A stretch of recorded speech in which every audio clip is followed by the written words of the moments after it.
pada sesi ini kita akan mengundang Mas Ibek, Bekwini Akbar, Strategic Region Head Gojek Region Central and West Java. Beliau akan memberikan presentasi tentang mengubah perilaku masyarakat dengan cause promotion. Nah, Gojek kemarin berkolaborasi dengan Unilever menyelenggarakan cause promotion yang bertajuk Sahabat Sekolah. Lalu nanti setelah itu ada juga presentasi dari Mas Elga Yulwardian, CEO Ivosite, tentang memperluas impact CSR di era disrupsi. Dan terakhir ada Bapak Karyanto Wibowo, Sustainability Director Danone. Beliau adalah Sustainability Warrior 2020 yang diberikan oleh majalah Mix, akan bercerita tentang berbagi tentang saatnya key opinion leader lebih kencang bersuara, begitu tajuknya. Jadi bagaimana pengalaman beliau sebagai QOL di dunia sustainability. Sebelum masuk ke para panelis berikutnya, saya ingin menyapa dulu. Terima kasih untuk kehadiran Bapak Rudi Kamdani. Beliau adalah Direktur Kepatuhan Aksa Mandiri. Selamat sore Pak Rudi, terima kasih sudah bergabung. Ibu Dia Hasto Palupi, beliau adalah juri kita, Redaktur Kompartemen SWA, majalah SWA dan majalah Mix juga. Lalu Bapak Edi Aruman, beliau adalah Senior Editor majalah Mix Markom. Lalu ada lagi tadi siapa ya yang harus disapa? Udah ya? Oke, itu. Oke, kita langsung aja ke Mas Ibek untuk memberikan presentasi tentang program sahabat sekolah. Jadi ini cerita tentang bagaimana Gojek dan Unilever melakukan cause promotion atau mengubah perilaku, mendorong mengubah perilaku lewat kampanye. Perilaku apa yang diubah, lalu seperti apa, yang ternyata sebetulnya programnya tidak hanya cause promotion, mengubah perilaku masyarakat aja, tapi lebih dari itu. Kalau ditelusuri nih kayaknya program jenis CSP, Creating Share Value, sama-sama beruntung, sama-sama bermanfaat. Bermanfaat buat Gojek, bermanfaat buat anak-anak sekolah juga. Mas Ibek, ya, udah standby ya? Silahkan. Ya. Assalamualaikum warahmatullahi wabarakatuh. Waalaikumsalam warahmatullahi wabarakatuh. Suaranya oke, kedengeran? Suaranya oke, kurang gede dikit. Kurang gede dikit. Sekarang gimana? Nah, itu lebih oke. Oke, siap. Oke, perkenalkan nama saya Bekwini Akbar, Region Head untuk Central dan West Java dari Gojek atau PT Aplikasi Karya Anak Bangsa. Di kesempatan kali ini saya akan memberikan pemaparan terkait program Sahabat Sekolah. Mungkin bisa masuk ke slide-nya. Oke, next slide please. Thank you. Ya, jadi sebenarnya kerangka besar dari program ini adalah Go Greener atau inisiatif corporate yang kita lakukan, kita launching di Agustus 2019. Itu yang pertama adalah pengurangan plastic waste dengan program alat makan berbayar yang alhamdulillah sampai Agustus 2020 ini kita berhasil mengurangi sampah dari alat makan single use plastic waste sebesar 10,3 ton. Kemudian ada 3.500 plus merchant yang sign up di program ini dan juga sekitar 12.000 tas GoFood dan reusable tote bags yang kita berikan. Dan per September 2020 carbon offset feature ini dilakukan diluncurkan di Gojek Apps. Next slide please. Oke, sekarang kita masuk ke program yang berjudul Sahabat Sekolah. Next slide please. Oke, pertama-tama why are we doing this? Sebenarnya isunya apa sih yang kita coba untuk selesaikan? Di sini, di Indonesia khususnya di Bandung, Bandung ini sendiri sudah dideklarasikan oleh Mang Odet, Wali Kota Bandung, sebagai darurat sampah gitu. Karena apa? 1.600 aja 1.600 ton sampah plastik 1.600 ton sampah per hari, di mana 150 tonnya itu adalah sampah plastik. Dan di Gojek sesuai dengan DNA kami, kita believe bahwa Gojek ada untuk memberikan social impact. Dari situ kita coba masuk ke masalah yang ada di Kota Bandung pada saat itu, dan kita berusaha untuk membuat suatu program yang kira-kira bisa masuk untuk segmen yang memang kami tuju, yaitu anak sekolah dan juga pemerintah Kota Bandung. Next.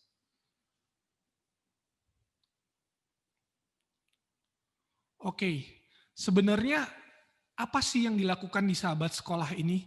Kita mengawali program ini dari tahun 2019. Waktu itu kita melakukan partnership dengan hanya 5 sekolah, 4 SD dan 1 SMP di Bandung. Kita lakukan program yang namanya menabung sampah dengan GoPay. Kita melakukan partnership dengan Diknas, DLHK dan juga Pemkot Bandung. Nah, hasilnya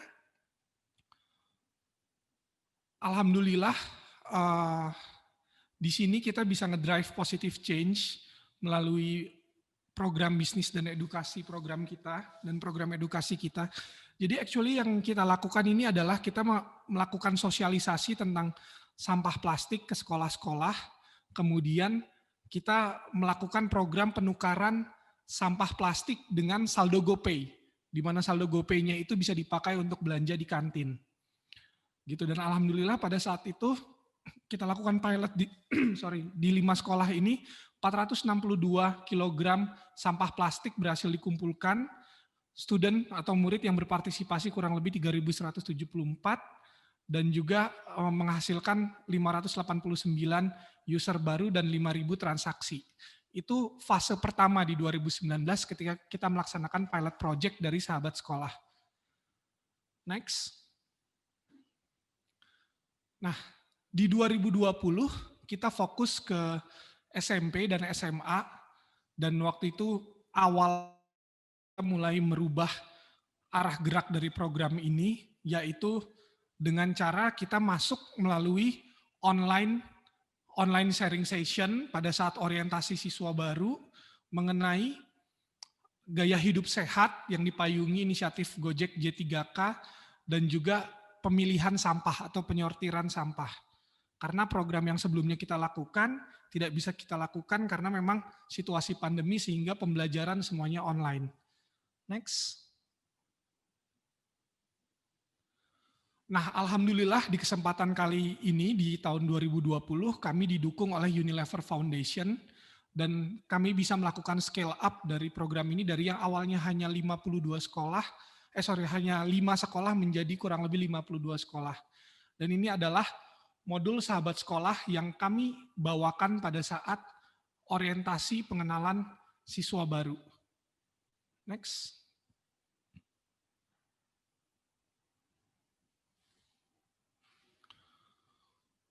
Oke, detail dari modul ini, yang pertama kita memperkenalkan J3K, yaitu pelatihan jaga kebersihan, kesehatan, dan keamanan dalam konteks untuk AKB atau adaptasi kebiasaan baru, dan di sini dimulai dengan level literasi, implementasi, kreasi, sampai dengan berbagi.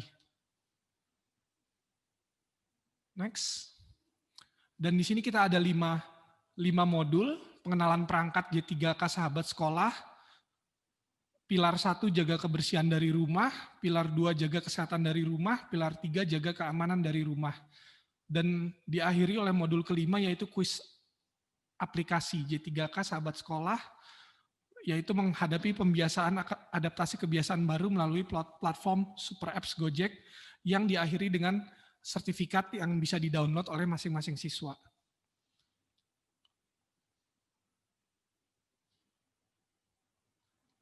Oke, next. Ya, ini ada titipan pesan dari corporate communication saya, tetap harus jualan. Jadi J3K ini memang kita satu jargon yang kita lakukan dan kita dengung-dengungkan dalam situasi era pandemi seperti ini. Kurang lebih seperti itu dari saya. Terima kasih atas waktunya. Assalamualaikum warahmatullahi wabarakatuh. Terima kasih Mas Ibek. Singkat ternyata ya, kirain mau lama. Ini program yang sangat ternyata sudah beberapa tahun nggak cuma setahun 2 tahun gitu ya Mas Ibek. Ini tahun ketiga ya kalau nggak salah tadi ya. Tahun kedua Oh dari tahun kedua, memang tahun kedua ya. Oke. Ini mengubah perilaku anak-anak sekolah. Targetnya jelas. Jadi mungkin kuncinya adalah target audiensnya jelas gitu ya. Siapa anak-anak sekolah dan bisa diukur jadinya ya. betul. Karena ada 52 jumlah sekolah juga sudah ada. Oke, itu dari Mas Ibek. Nanti tahan dulu pertanyaan kita akan masuk dulu ke panelis berikutnya. Nanti kemudian di sesi terakhir ada Q&A. Sabar ya Mas Ibek. Nanti kita kembali lagi. Berikutnya adalah ke Mas Elga Yulwardian, CEO Evosite. Jadi Evosite adalah agensi digital yang punya tools yang bisa mengukur Ripple 10 namanya, mengukur measurement untuk percakapan di media sosial dan di digital asset perusahaan. Nah, beliau akan berbagi tentang bagaimana di era disruption ini CSR juga bisa menggunakan aset digital untuk melakukan CSR, terutama untuk cost promotion dan social marketing barangkali begitu ya. Mas Elga sudah standby kah? Siap? Oh, Ibu, Silahkan. Iya. Oke, baik. Halo, selamat Oh, sore. sebentar katanya nih. Halo, kedengeran kah Ibu? Mau putar video. Ada Oh, putar oke, video. siap. Sebentar kalau gitu. Sambil nunggu putar video, saya mungkin akan menjawab dulu pertanyaan Vidita dari Republika. Vidita menanyakan tentang apa stressing penilaian CSI Indonesia Best Corporate Sustainability Initiative 2020 gitu ya, stressingnya. Sebetulnya stressingnya sama saja, tapi kami tahun ini lebih ke sosial marketingnya itu kita tonjolkan. Karena itu 2 kategori kita extend yang tadinya terutama yang sosial marketing tadi yang menurut konsep Nancy Lee tadi menggunakan untuk upaya perusahaan untuk mendukung mendukung pemerintah melakukan perubahan perilaku, nggak hanya pemerintah sebetulnya untuk mendorong perubahan perilaku masyarakat ke arah yang lebih baik bagi masyarakat maupun lebih baik buat dirinya sendiri. Mendukung perubahan perilaku dengan menggunakan sumber daya dari perusahaan. Berbagai upaya yang dilakukan. Nah, 2 kategori itu kita push di juga perubahan kampanye digital itu kampanye ini dilakukan juga digital karena di era disruption ini sangat penting menggunakan channel-channel digital. Oh, Mas Aga dulu ya. Oke. Ini Mas Aga dulu presentasi katanya kalau kayak gitu ya. Mbak Vidita dari Republika mungkin begitu jawabannya tadi pertanyaannya. Jadi stressingnya ada di social marketing. Oke. Mas Aga, silakan presentasi dulu, videonya mungkin nanti menyusul. Baik. Silakan. Terima kasih. Oke. Mudah-mudahan kelihatan ya. Oke. Selamat sore Bapak Ibu sekalian. Assalamualaikum warahmatullahi wabarakatuh. Salam sejahtera untuk kita semua. Mudah-mudahan dalam keadaan sehat walafiat semuanya. Yang terhormat Pak Kemal Gani, Bu Lis, kemudian para panelis dan rekan-rekan semua yang saya banggakan. Jadi pada kesempatan ini saya akan sedikit sharing. Ini mungkin sama-sama belajar juga karena di CSR ini kelihatannya saya mungkin yang paling junior di sini, tapi bidang kita memang lebih ke digitalnya. Materi yang akan kita diskusikan yaitu tentang extending CSR impact in disruption era. Baik, silakan untuk next slide. Nah, Bapak Ibu sekalian, rekan-rekan semua, ini adalah slide yang selalu saya bawa-bawa kemana-mana biasanya. Ini adalah slide yang buat saya sih paling gampang menjelaskannya. Karena bisa dilihat di sini, secara kasat mata saja, kalau kita melihat secara struktur umur, ini ada yang kuning yang disebut sebagai digital native, kemudian ada yang biru ini disebut sebagai digital imigran. Jadi kalau yang atas digital native, katanya yang bawahnya digital imigran. Jadi Bapak-Bapak, Ibu-Ibu, rekan-rekan semua mungkin harus sadar juga bahwa setiap 5 tahun, barnya ini bertambah 1 yang kuning, berkurang 1 yang birunya. Artinya setiap 5 tahun yang biru ini makin lama makin punah. Artinya apa? Artinya audiens kita itu akan berbeda. Artinya customer kita itu berubah behavior-nya, berubah nature-nya, berubah lingkungannya, berubah teknologi yang mereka gunakan dan berubah pola pikirnya. Nah, ini yang harus disadari oleh masing-masing brand termasuk dalam praktik implementasi CSR. Next. Nah, kemudian behavior ini terkait dengan digital innovation dan dikatakan bahwa digital innovation ini adalah major influence. Bagaimana ketika tiba-tiba misalnya aplikasi berubah dari web kemudian pindah ke aplikasi, aplikasi dari aplikasi biasa berubah jadi super apps misalnya, lalu kemudian sosial media juga berubah dari waktu ke waktu. Contohnya misalnya dulu orang saya sempat kenal misalnya beberapa orang yang tweet seleb misalnya dulu sangat nyaman di Twitter, menjadi selebriti di Twitter, mendapat endorsement yang luar biasa, tiba-tiba keluarlah Instagram, lalu Instagram pada saat mereka mau pindah ke Instagram udah mulai agak kaku, agak susah. Instagram belum habis, tiba-tiba keluarlah TikTok misalnya. Orang-orang yang tadinya nyinyir-nyinyir, aduh TikTok ini apaan sih, kok ini banget, tiba-tiba berbondong-bondong pindah ke TikTok. Lalu kemudian di masa pandemi ini juga akan terjadi perubahan yang sangat besar. Dan yang menarik adalah, ini dikatakan bahwa 60% lebih, ini sebelum pandemi. Setelah pandemi, saya yakin angkanya jauh lebih besar. 60% lebih customer itu interact-nya toward multiple channels. Sebagai contoh misalnya, kalau teman-teman misalnya melihat beberapa viral yang akhir-akhir ini terjadi, contohlah misalnya yang di Bandung, si Kang Ade Londok misalnya yang tiba-tiba viral luar biasa, yang ada impact-nya ke jualannya si mamang-mamang itu di Bandung. Kalau kita melihat journey-nya itu sudah across channels. Mulainya mungkin dari Instagram atau dari TikTok dulu, lalu kemudian lari ke Instagram, kemudian menyebar di grup WhatsApp, setelah itu balik lagi ke Instagram, lalu kemudian menyebar juga di Twitter. Artinya apa? Artinya sekarang digital strategi termasuk dalam sosialisasi CSR dan lain-lain harus memperhatikan cross media atau perubahan behavior masyarakat yang saat ini sudah mulai medianya itu tidak terpolarisasi, tapi embed atau berbaur dan masih cross channel sekarang. Next. Ini adalah materi lama sebetulnya, tapi ini masih relevan. Jadi kalau zaman dulu kita kenal dengan AIDA, lalu kemudian tiba-tiba muncullah digital, semua menjadi referensinya digital, Google menjadi teman baik, nggak cuma untuk anak-anak atau adik-adik kita, tapi juga buat kita. Google jadi referensi, kemudian sosial media menjadi referensi juga. Pada saat kita mau membeli sesuatu, zaman dulu yang dilihat adalah first moment of truth. Datang ke toko, lihat shelf-nya, kemudian lihat barangnya, pegang-pegang barangnya, kemudian ada desire, kemudian beli. Sekarang, Google menjadi salah satu referensi, kemudian teman di sosial media menjadi referensi. Pada saat mau beli apapun, sekarang harus nanya dulu, yang bagus laptop apa ya? Apakah di grup WhatsApp, apakah kemudian di sosial media, di Instagram, di Twitter misalnya, kemudian dapat jawaban, dan inilah disebut sebagai zero moment of truth. Sebelum first moment of truth, ada zero moment of truth. Kemudian loyalty loop juga berubah. Yang zaman dulunya loyalty loop ini sangat teratur, dari AIDA-nya terakhir ini ada loyalty, sekarang berubah. Kemudian sosial media, digital media menjadi penting sekali perannya di sini. Next. Saya kasih lihat juga, ini sebuah statistik yang cukup menarik. Bagaimana, ini tahunnya masih tahun lama ya, 2014 ke 2016, dalam jangka waktu 2 tahun, digital touch point yang dipegang atau digunakan oleh audiences di beberapa negara di sini, bertambah cukup signifikan.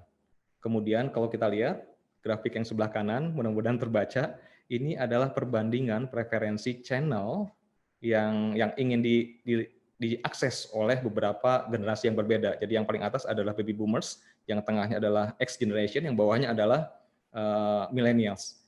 Kalau dilihat millennials ini memang preferensinya sudah pasti channelnya channel digital. Tapi yang menarik situ ada perbandingan antara preferensi dan statistik yang sebenarnya. Itu juga ternyata beberapa generasi pada saat mereka bilang saya prefernya lewat telepon, ternyata mereka banyak juga yang mengakses channel-channel digital. Di bawahnya itu ada statistik yang menarik. Itu ada 4 brand, Chanel, lalu kemudian ada Valentino, ada LV di situ. Di situ diperlihatkan, ini mungkin nggak terbaca ya, diperlihatkan bahwa brand posting di official account-nya mereka dibandingkan dengan brand tersebut disebutkan di semua channel digital, itu perbandingannya luar biasa banyak. Jadi contoh misalnya si LV misalnya, LV itu kalau di angka yang sini sebutkan bahwa dia posting di official postnya itu ada 1970 kali posting. Tetapi dalam kurun waktu yang sama, disebutkan oleh audiens atau netizen itu sebanyak 25.380.000 kali. Channel misalnya 700 kali official postingnya di sosial medianya, tapi disebutkan lebih dari 48 juta kali dalam periode tertentu. Next. Dan kemudian pandemi ini apa sih pengaruhnya ke channel-channel digital? Bapak Ibu sekalian, ternyata kenaikan traffic ini karena pandemi luar biasa. Artinya apa? Artinya channel digital sekarang jauh lebih penting, 2 kali, 3 kali, 4 kali lebih penting ketimbang waktu sebelum pandemi dulu. Ini ada statistik beberapa bahwa website misalnya Facebook yang versi webnya itu naik sekitar 27%, kemudian versi apps-nya naik 1%, lalu kemudian yang kedua ada Netflix naik 16%, versi apps-nya naik sekitar 0,3%. Yang menarik adalah YouTube, karena orang-orang mungkin bekerja di rumah menggunakan laptop, menggunakan desktop, walaupun secara overall naik sekitar 13-14%, tapi ada penurunan di apps-nya. Tapi secara overall, kenaikannya luar biasa. Kita lihat lagi dengan di next-nya. Next slide, please. Ini angka-angka yang buat saya juga bikin shocking ya, karena ternyata contohnya misalnya kenaikan traffic di Disney Plus, itu adalah kenaikan selama, kalau mereka planning ya, mereka sudah punya planning sekian tahun ke depan sebelum pandemi, lalu kemudian pada saat launching dan lain-lain, ini kenaikan yang terjadi karena pandemi ini setara dengan 4 tahun bisnis plan mereka. Netflix 22%, yang menarik misalnya Microsoft Teams yang sebelah kanan sana, itu mencatatkan sekitar 2,7 miliar new record dalam 1 hari, bukan 1 minggu, dalam 1 hari. Slack naik 80%, lalu kemudian Google dan Zoom ya, Google Meet, itu kurang lebih kalau digabungkan semua meeting yang terjadi di Google Meet dalam single day, 1 hari, itu sama dengan 3.800 tahun durasinya. Kemudian Zoom itu naik sekitar 2.900%.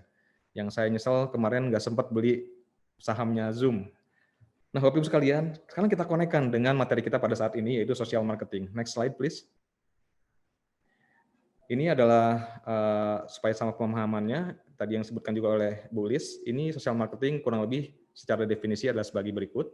Jadi saya highlight bahwa social marketing ini bertujuan untuk merubah atau menginfluence orang, target audience yang dituju secara behavior dengan menggunakan teknik-teknik marketing yang umum digunakan. Di sebelah kiri itu adalah tabel yang bisa dijadikan referensi apa saja sih benchmark yang harus dilihat. Lalu kemudian di sebelah kanan ini adalah tabel yang menarik, ini tabel tua dari referensi yang cukup lama. Itu adalah yang di kanannya, yang di atasnya adalah target audiensnya, size community yang ditarget, ada yang mikro, individual, kemudian ada yang group, organization, atau community, atau society. Lalu kemudian yang di sebelah kirinya adalah short term dan long term changes-nya. Jadi kalau misalnya kita menggunakan metodologi atau campaign social marketing ini untuk short term, yang targetnya adalah merubah behavior individu, maka akan ada di situ matriksnya. Lalu kemudian kalau misalnya yang target adalah group level organization atau masyarakat dalam skala yang kecil, itu ada di tabel yang berikutnya. Next. Nah, terkait dengan ini, terkait dengan komunikasi sosial marketing tersebut, kita perlu memahami bahwa di digital, PESO metodologi atau PESO principle, yang disebut juga sebagai convergence media ini merupakan basic yang harus difahami. Bahwa di digital itu media ini dibagi menjadi 4. Jadi P-nya adalah paid media, lalu kemudian I-nya adalah earned media, lalu kemudian S-nya adalah share media, yang di dalamnya adalah sosial media termasuk di situ, kemudian yang terakhir adalah own media. Kalau own media biasanya website milik perusahaan, kemudian adalah aplikasi milik perusahaan. Apa itu paid? Biasanya iklan di digital. Nah, 4 jenis media ini harus digunakan atau dioptimalkan pada saat kita melakukan campaign social marketing. Next. Nah, Bapak Ibu sekalian, perlu dipahami juga, misalnya kita go deeply ke share media, which is di dalamnya adalah sosial media. Ternyata di sosial media juga behavior audiences-nya berbeda-beda tergantung channelnya. Nah, ini adalah contoh cuplikan crawling engine kami. Jadi kami meng-crawl sekitar 1 juta conversation sekitar beberapa bulan yang lalu terkait dengan new normal. Jadi kita pengen melihat orang-orang itu ngomongin new normal itu ngomonginnya apa? Positifkah, negatifkah, emotionnya kayak gimana? Lalu kemudian kita pilah-pilah, kita pengen tahu. Kalau misalnya kita lihat behavior-nya per channel, dari Twitter misalnya, dari YouTube dan dari Instagram, orang-orang yang ngomong tentang new normal ini kira-kira behavior-nya sama atau enggak? Nah, ternyata hasilnya bisa dilihat enggak sama. Jadi contoh misalnya yang Twitter, ternyata orang-orang di Twitter itu lebih high openness. Artinya apa? Artinya orang Twitter kelihatan memang udah agak mature. Apapun misalnya kebijakan pemerintah, karena terkait dengan new normal ini banyak didorong oleh statement dari pemerintah. Apapun kebijakan pemerintah, kelihatannya mereka nerima, lebih open. Oh iya, ini memang buat kebaikan bersama. Oh iya, ini memang untuk keselamatan kita bersama. Sementara dua channel yang lain agak berbeda. Instagram misalnya, yang channel yang terakhir yang kita lihat, mereka lebih hati-hati, mereka lebih antisipatif dan lain-lain. Next. Bapak Ibu sekalian, kita juga bisa melihat impact secara measurement digital, apakah misalnya masing-masing channel ini bisa kita optimalkan untuk sebagai channel komunikasi pada saat kita menggunakan social marketing sebagai salah satu campaign CSR kita. Jadi ini bisa dilihat, ternyata masing-masing channel juga memang berbeda pada kenyataannya. Ini adalah dashboard engine kami, jadi bisa kelihatan pada saat misalnya kita mengkampanyekan sesuatu, kemudian kita tarik keyword-nya, lalu kemudian kita mapping di sini, akan terlihat Twitter misalnya cocoknya untuk applause kah, atau cocoknya untuk conversation. Instagram misalnya cocoknya untuk applause kah, atau cocoknya misalnya untuk amplification, atau membuat viral misalnya, dan seterusnya. Next. Nah kemudian Bapak Ibu sekalian, apalagi sih yang kira-kira kita bisa optimalkan pada saat kita membuat campaign, pada saat kita planning untuk membuat campaign CSR dalam bentuk misalnya social marketing. Ini juga prinsip yang sangat dasar. Jadi ada 3 pilar yang bisa kita optimalkan. Yang pertama adalah konten. Jadi kontennya tuh misalnya strategi kontennya seperti apa, kemudian talentnya misalnya seperti apa, programnya kayak gimana authentication dari programnya dan lain-lain. Lalu kemudian konteksnya, ini penting karena kadang-kadang bikin program ternyata pada waktu yang tidak tepat, konteksnya tidak pas. Bikin program yang tiba-tiba misalnya nggak jadi sesuatu karena memang konteksnya kurang sesuai. Yang terakhir adalah channels. Balik lagi ke yang Peso tadi. Kita akan mengkomunikasikan si program ini melalui channel yang mana? Apakah misalnya 4 channel ini kita optimalkan, atau misalnya salah satu channel kita boosting, kemudian channel-channel yang lain menjadikan salah satu pendukungnya saja, dan seterusnya. Konten bagus, channelnya bagus, konteksnya tidak pas, programnya nggak akan optimal. Konteksnya pas, kontennya juga bagus, tapi channelnya untuk mengkomunikasikannya tidak pas, juga tidak akan optimal. Jadi ketiga-tiganya harus kita balance supaya hasilnya bisa memuaskan. Next, ini salah satu case study yang buat saya sih ini luar biasa brilian. Ini adalah campaign yang dilakukan oleh Metro Trains di Melbourne. Jadi campaign-nya adalah campaign social marketing untuk mempromosikan safety ya, railway safety. Ini programnya sebut Dumb Ways to Die. Jadi kalau teman-teman misalnya pernah memainkan gamenya, memang gamenya di-download di Android only itu 50 juta kali, dan hasilnya juga luar biasa. Diperkirakan ini value campaign ini hasilnya diperkirakan minimum 50 juta di global media value. Jadi luar biasa bagus. Jadi mungkin teman-teman bisa cek nanti, sekarang gamenya kalau nggak salah udah ada game yang kedua. Tujuannya adalah untuk meliterasi masyarakat di sana supaya lebih hati-hati dalam menggunakan kereta ya di Melbourne. Nah teman-teman sekalian, next-nya yang penting adalah tracking-nya.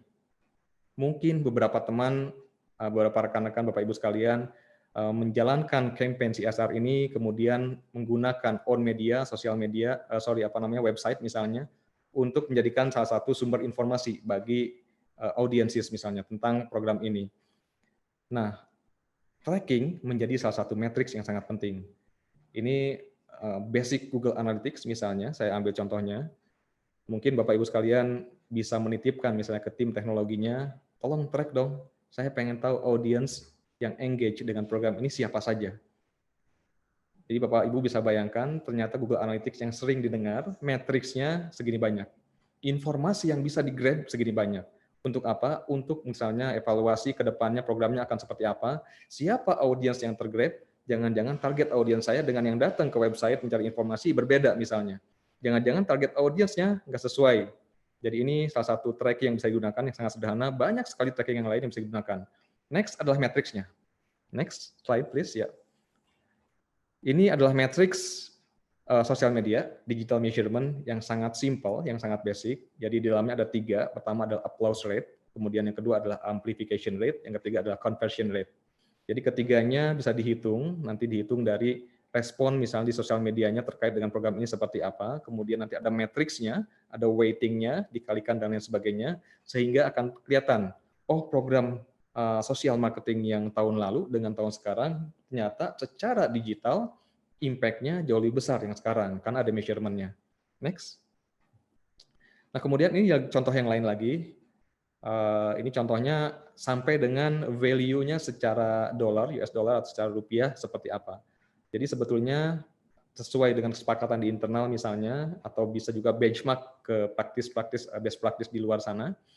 Nanti measurement ini bisa kita hitung, kemudian bisa kita quantify menjadi nilai rupiah yang kita nanti bisa hitung juga ROI-nya. Nah, untuk ROI measurement sendiri, step-nya biasanya akan di-define dulu objektifnya seperti apa, kemudian kita bikin matriksnya. Kalau di digital ini, beruntungnya matriksnya biasanya bisa di-track dan sangat jelas. Kemudian kita bikin indexing atau matriks modelnya seperti apa, kemudian matrix value-nya ini kita compare dengan value creation-nya seperti apa, termasuk misalnya kalau ada offline impact. Ini bisa juga dihitung. Yang terakhir kita bisa mengkalkulasi kira-kira ROI-nya seperti apa. Nah, ini ada satu matriks yang menarik dari Katie Emick di tahun 2016. Jadi ada 5R matrix yang bisa digunakan, salah satu metodologi yang bisa digunakan untuk men-tracking hasil dari campaign social marketing, lalu kemudian bisa dihitung, di-quantify. Jadi kalau baca misalnya publikasinya, itu ada matriks-matriksnya nanti seperti apa yang dihitung di situ, sehingga nantinya akan dilihat, oh skornya sekian. Jadi ada 5R, yang pertama adalah revenue, atau strategic alignment, ada impact-nya nggak sih program ini secara overall ke revenue perusahaan. Lalu kemudian reputation, ini bisa dihitung, misalnya reputation matrix-nya akan naik seberapa persen. Kemudian apakah ada impact-nya nggak sih ke rekrutmen? Karena kadang-kadang anak-anak milenial, best talent di milenial ini ngelihat social activity atau sustainability activity dari perusahaan ini adalah sesuatu yang penting. Gue kerja di Gojek, kenapa? Keren. Kemarin kampanye keren banget tuh. Ini komen yang real ya. Gojek ngasih beasiswa misalnya ke beberapa anak pengemudinya, dan kemudian diperlihatkan bahwa si anak-anak pengemudi ini begitu bangga bapaknya jadi pengemudi ojek. Lalu kemudian retention, apakah ada internal engagement di customer-nya sehingga ada value retention yang dihasilkan dari program ini. Yang terakhir adalah relationship. Artinya, wah, gara-gara campaign ini akhirnya perusahaan bisa relate dengan perusahaan-perusahaan besar di luar misalnya, karena reputasi perusahaannya meningkat. Ini bisa dihitung matriksnya, ada kuantifikasi hitung-hitungannya, sehingga bisa diukur apakah campaign yang ini secara ROI lebih bagus daripada campaign yang lain. Next slide, last slide. Nah, social marketing pilar dalam perspektif digital sebetulnya banyak sekali yang bisa dijadikan referensi. Tapi kebetulan di kesempatan ini saya ngambil yang ABCC Principles. Jadi kalau misalnya kita di digital ini nanti akan melakukan sosialisasi dari program sosial marketing yang akan dilakukan oleh perusahaan, kurang lebih ada 4 pilar yang perlu diperhatikan. Pertama, programnya apakah autentik atau tidak? Apakah nanti bisa menyentuh dari segmennya atau tidak? Lalu kemudian yang kedua, B-nya adalah brand fit. Apakah ini sesuai dengan brandnya? Jangan-jangan, oh programnya bagus, keren sekali, orang-orang pasti suka. Tapi relate dengan brandnya kurang pas. Lalu kemudian yang ketiga adalah C, ini ada community reach, community yang di dalam ada reach, resonance, dan relevance. Jadi kita kalau di sini melihat siapa segmen yang dituju, personanya seperti apa. Lalu kemudian mereka ini kira-kira bisa di-reach melalui channel apa. Kemudian kalau mereka misalnya kita reach melalui channel digital yang A, apakah ini bisa menjadi resonance atau amplification. Lalu kemudian relevansinya dengan audiens di sekitar mereka atau network mereka di digital seperti apa.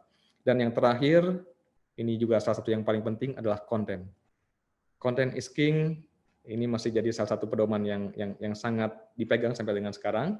Jadi ABCC Principles ini bisa digunakan pada saat Bapak Ibu sekalian, rekan-rekan semua melakukan campaign CSR dalam bentuk misalnya social marketing, lalu kemudian pada saat akan mempromosikan atau mengkomunikasikannya di digital, ABCC Principles bisa dijadikan salah satu benchmark supaya kampanyenya bisa sukses.